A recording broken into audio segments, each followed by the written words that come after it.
بسم اللہ الرحمن الرحیم۔ السلام علیکم ورحمۃ اللہ وبرکاتہ۔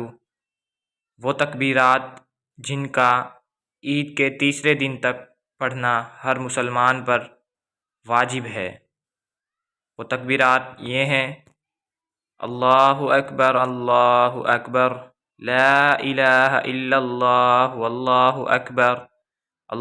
اکبر وللہ الحمد۔